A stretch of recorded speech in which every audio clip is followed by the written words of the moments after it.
Hey guys, it is the 20th of December, the 20th day of Vlogmas. It is definitely getting to crunch time. I need to get on with some crafty stuff. So I've got today and tomorrow off where I'm gonna hopefully try and get a good amount done. My key priority today is to work on my Christmas dress. So I have cut out the fabric for my Belem night dress by Marilla Walker in this silk velvet. This is just a scrap to show you guys. Of course, it doesn't want to hit the light, but yeah, it's a beautiful emerald green. I really do love this fabric. So my plan to begin with is just do a lot of testing. I'm gonna test pressing this because I do have some sections for a facing that should, in theory, have some fusible interfacing. If that's not going to be the case, then I can use something else and make a non-fusible version, but it would be simpler if I can fuse it. It's going to be on the facing, so I'm not so worried if it gets crushed, as long as it doesn't completely destroy it. But I'm going to play around with that and just generally pressing so that I have an idea of what I'm going to be working with. I know in general there are a few different ways you can try and press velvet without completely crushing the nap. One is to press it on top of another piece of velvet, and I have kept all of my scraps, and some of them are fairly decent size, so I could lay that down on my ironing board and then press on top of that. I also have an old towel that I can use, so I'm going to play around with doing both of those options because the old towel would be a bit simpler. Then I can just throw it in the wash when I'm finished. But one way or another, I need to figure out how to press this, and then I also need to get my machine set up. So I've picked out my threads, I've got my new serger thread that I need to change over to, and I need to play around with different stitches, stitch lengths. I know that this fabric can get really awkward and start to pull a different direction as it's going through the machine. So I might try using a walking foot just to see if that will help everything to go through a bit more smoothly. Very much going to be a bit of trial and error. I did find even when I was pinning this together, this fabric definitely, it was awkward to cut out. It wanted to shift and move around. And when I was pinning bits together, it will so easily pull and grow in all directions because of the drape. So I need to be quite careful with handling it. I'm kind of nervous, but more excited to see how this goes. I think it's a fairly straightforward dress to put together. So I'm really hoping that I should be able to make some pretty good progress on it today.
This was on the towel and it's definitely more discolored. I think you can see that's changed to like a lighter, so it's definitely quite a contrast. Whereas this was pressed on top of the other piece of velvet, and honestly, I can barely see that anything happened there. So that is definitely the method I'm going to use. I'm going to use the longer strips of the velvet that I have left over and use that to press things on top of. I'll give it a go now with my interfacing as well. Well, I held it on there for longer, so I can see a little bit of the mark there. I will generally try and press for as little time as I need to, but I certainly think for the facing pieces, the interfacing is on. It's actually not attaching great. What I might do is the trick where you finish the bottom edge of the facing piece by taking your fusible interfacing piece and it's actually right sides together, sorry. Sewing it right sides together, so this is the gluey bit, this is the non-gluey bit, and then you turn it around and press it, and then it will then get fused, but it'll also have a neat edge, and I feel like then both ends will be enclosed in a seam, so that way if it's not totally attached, I don't think it'll be a problem. We'll just have to experiment. So I've done some tests, and I think actually lowering the presser foot pressure definitely helped. I went down to a 2. I played around with different stitch lengths, and I actually found that a longer stitch length was better. You often want to go for a smaller stitch length with silk, but velvet, because of the thickness of the pile, when I was doing that, it was kind of like puffy and it wasn't sitting that flat. I made it a slightly lower tension, but even then it wasn't great. But this is when I have done a longer stitch length, and that I'm happier with. So that is what I'm gonna go with.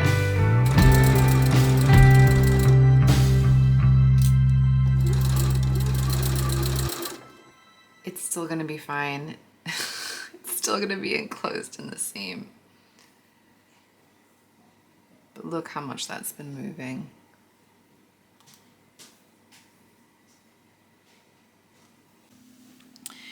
Guys, I had such an awkward time sewing this interfacing.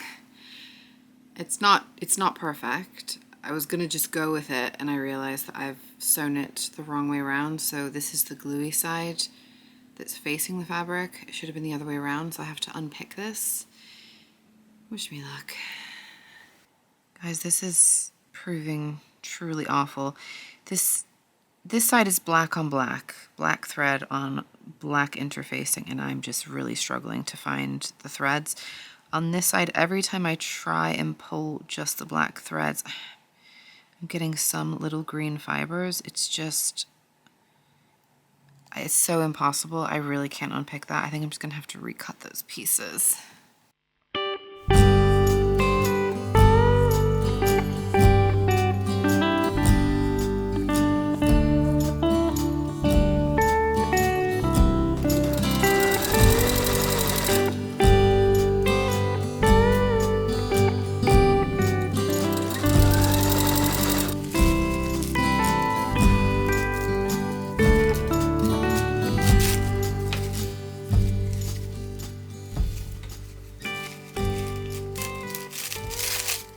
Well, I wouldn't say that that is faultless. There is definitely a little bit of shifting, but I think significantly less than when I didn't use the tissue paper. So I'm going to see how the construction of the actual dress goes, and if I'm finding it really tricky, I will remember that trick. But at least now I feel a little bit better about this facing piece.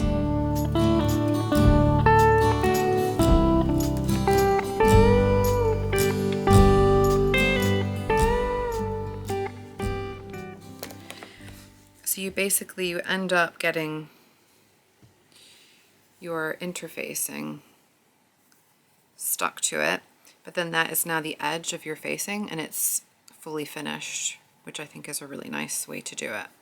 This will then also, this edge will get enclosed in the seam, so it will be all fully enclosed inside.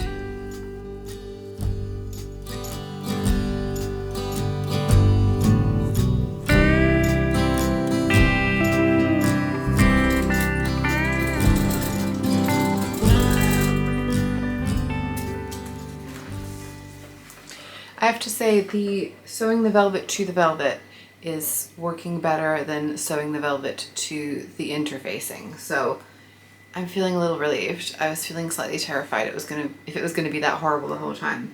So I'm feeling better. We're gonna make some progress.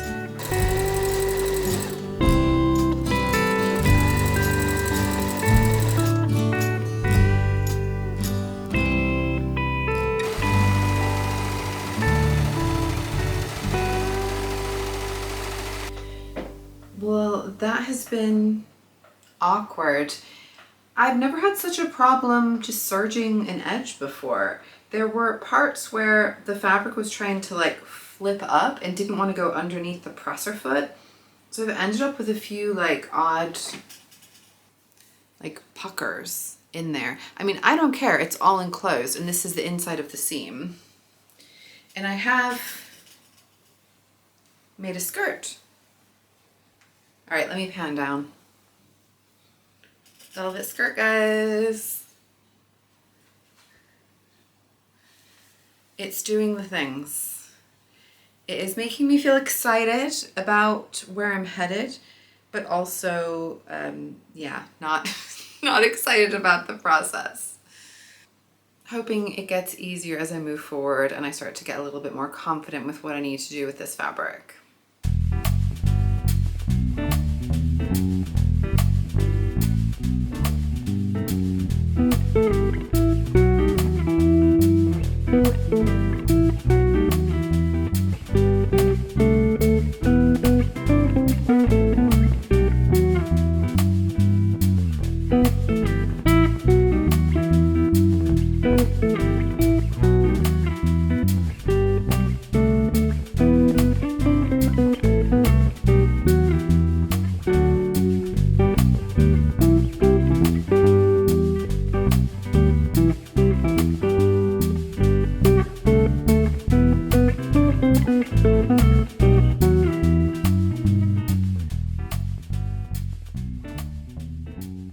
You really do not get second chances with this fabric. I had a little pucker that I tried to unpick, and I was able to unpick the pucker itself, but I couldn't unpick around it. It was starting to pull the fabric. So I just had to then smooth the line a little bit further inside that seam allowance. So there is no longer going to be a pucker on the outside, but this is stressful fabric to work with. This silk velvet is not for the faint of heart.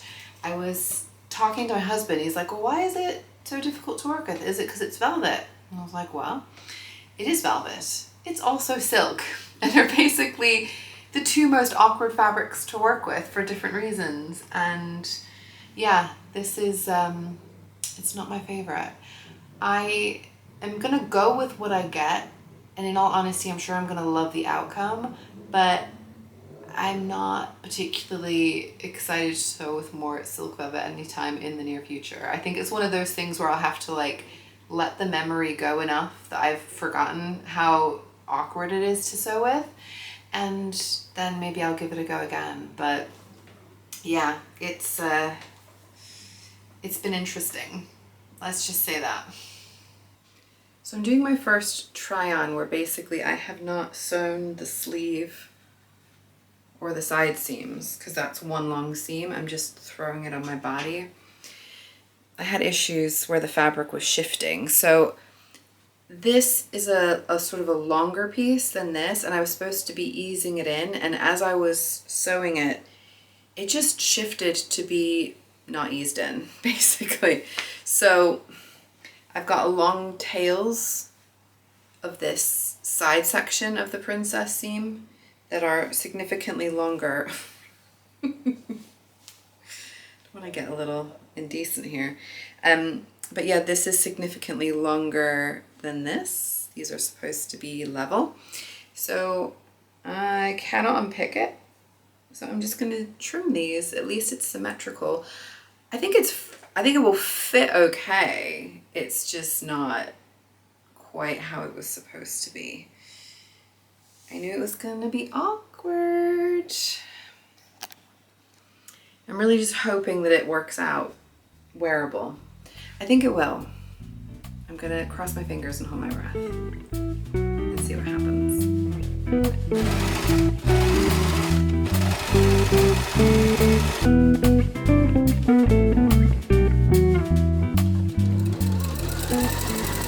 So second try on, I've made sleeves. They need to be obviously finished. And basically, I don't know about you guys, but when things don't line up after I sew them, I'm just a trimmer. I'll just like trim off the longer bit to fit the shorter bit because you can't add fabric on. Now, largely, I think it looks really pretty good. Obviously, it's not finished at the back. It's not closed at the back. It needs to be attached to the skirt. So if anything, this waist might sit slightly higher than it's supposed to, but I don't really care. I am feeling pretty good with what I've got, despite the stress of putting it together. So I've made a bodice, I've made a skirt, I need to attach them, and then I'll feel like I'm pretty much most of the way there. So I'm feeling good. And I just want to say, in case anyone is worried, I have definitely stay stitched this neckline. I mean, in all honesty, this velvet just does whatever the heck it wants to do anyway, so I don't know how much of a difference it makes. But I did stay stitch it, so hopefully it's not getting too messed up, but it's kind of feeling magical. So I am out on a walk. I decided I needed a break from that dress. I'm sure you guys can appreciate. I needed a moment to recompose myself and remember that I do want to finish this dress and I don't want to cut it up into many pieces. So I paused on that, had a little lunch with my husband, and he had actually gone for a walk while I was sewing earlier and happened to spy something in the local area that looked very exciting. And so I decided I needed to get myself out of the house, shake off the cobwebs, and take a look at a very fun post box topper.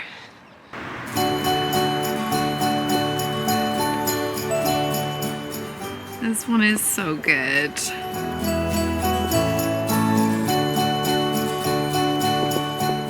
Got the lights on the tree.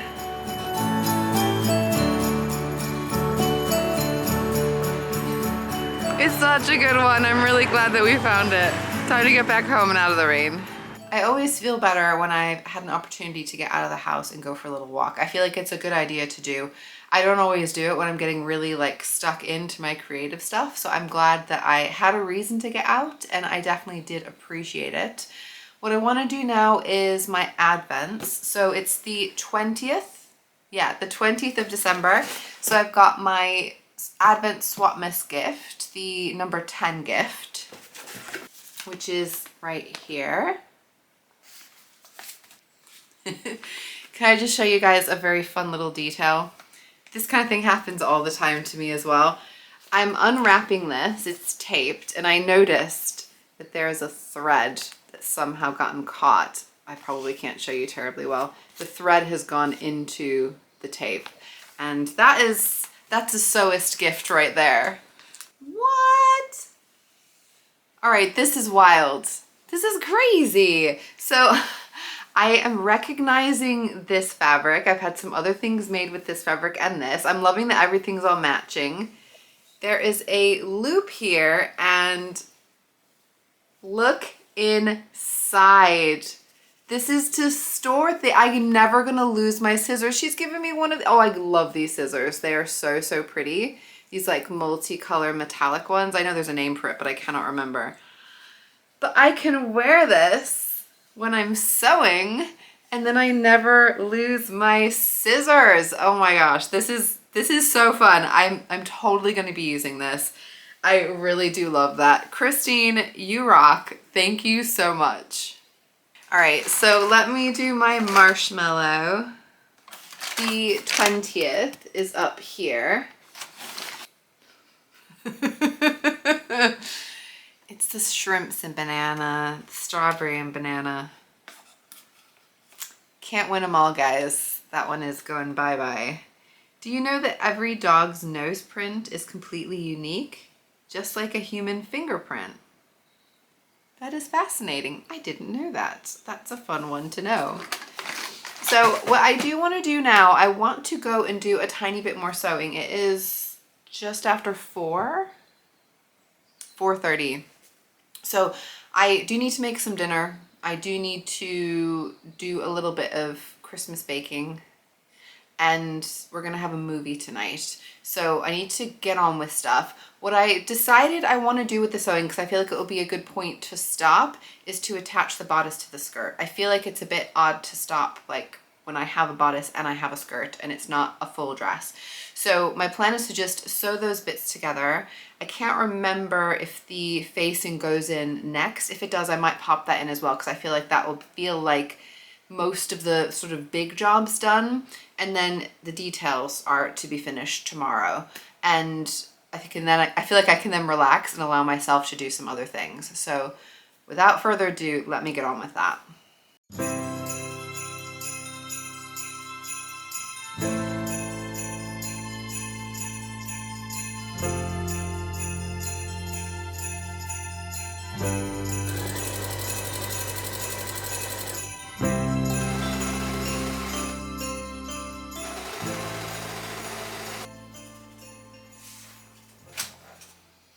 Okay, I realized that the next stage is to put the zipper in. That is not a job for the evening. That is a job for a fresh brain. That is a job for tomorrow. But I have basically made a dress. It clearly has some finishing to be done, but I'm happy with where I've gotten to. I think that's a good stage to stop and get into the kitchen.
Very well. They're super cute. They are very much a nostalgic cookie to me. My mom used to make those for Christmas when we were kids.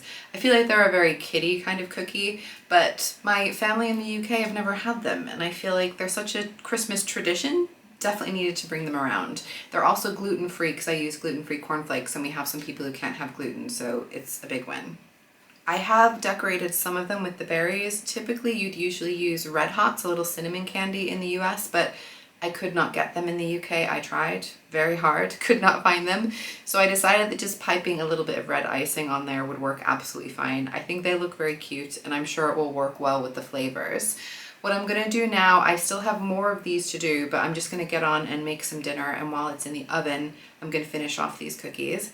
My husband and I have decided we're gonna watch Elf tonight. We had considered watching it and decided it's the time. We're getting like closer to Christmas. We wanna watch a full-on Christmas movie.